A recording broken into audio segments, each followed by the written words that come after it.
You were in Memphis very briefly. I could ask a million different questions, but one question I want to ask, and I didn't realise this, was that the Midnight Rockers were in Memphis, and you wrestled them, Shawn Michaels and Marty Jannetty. At the time, in the late 80s, their reputations were quite well known, probably in the locker room. What did you hear, and did they live up to their reputations? I didn't notice that. I don't pay attention to a lot of gossip or label anybody until it's right here in my face. We're in the back. It's me and Chick Donovan, the Southern Tag Team Champions. We defeated Soul Train Jones and Rocky Johnson in the Memphis Coliseum, and we were defending our belts against the AWA Tag Team titles, belt against belt. Or was it a non-title match? I'm not positive on that. So we're going over things. Let's see. I think this is the first time I met Shawn. Yes, it is.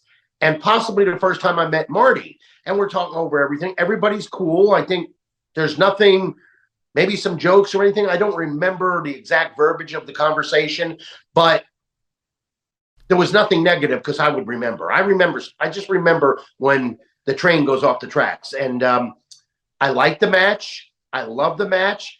And I liked what Shawn said. He comes back and he goes, I didn't know you were a wrestling heel, which back then means you could wrestle, but you're a heel. See what I mean? And I said, heck yeah, I love it. He says, I would have did more with you. I didn't know. And so obviously he didn't see me on film and whatnot.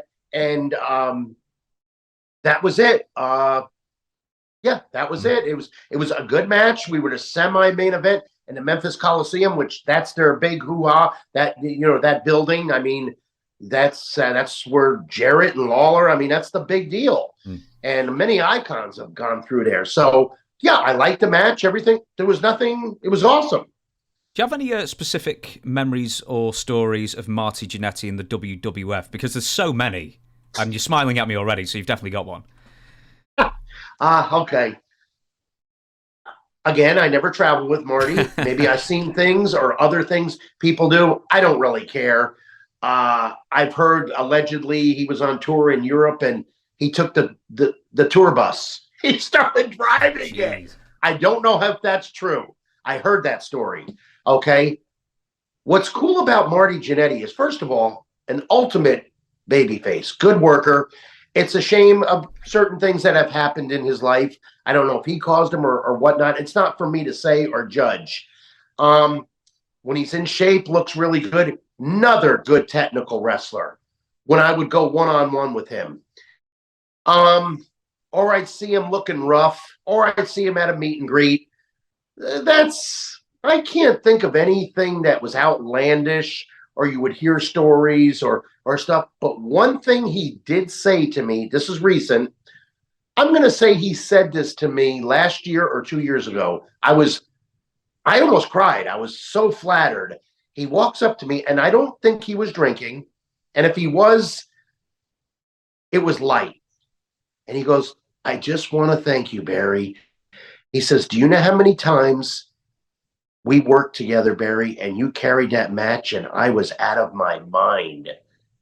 I said, Marty, I'm a straight guy, and I didn't know you're out of your mind. I'm not clueless. I know when somebody's doing something or something, but I didn't detect it with you. You were there for the spots. You were there for working hard. He says, I just want to thank you for carrying it, and you're a pro, and it was unbelievable. It's amazing when you don't see a guy, James, for 20 years. They do a couple things. I got this from Dutch. I hate to say it, but I give props where props are due, no matter what. That's my belief. And he says, Barry, in 20 years, guys changed. They got more money. Their attitude changes. Or they're in jail. They died. They look bad. They're still ribbing. They change in some manner.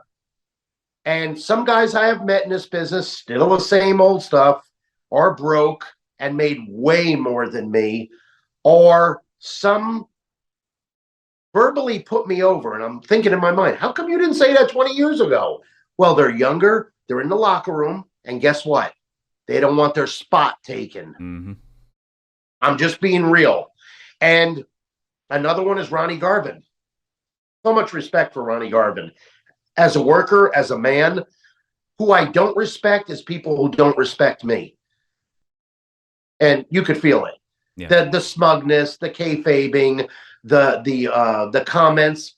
What did I didn't know do I owe you transportation or something? Do I owe you trans money? I mean, these guys are insecure. You know, I've been told by not too many times, but I remember one time in particular, I won't mention names. He was on 5th, I was on 2nd, and he commented on my match. It was good. And and I knew it was good. And he made some comments, and I said, well, maybe I should be on 5th and you should be on 2nd. And I walked away.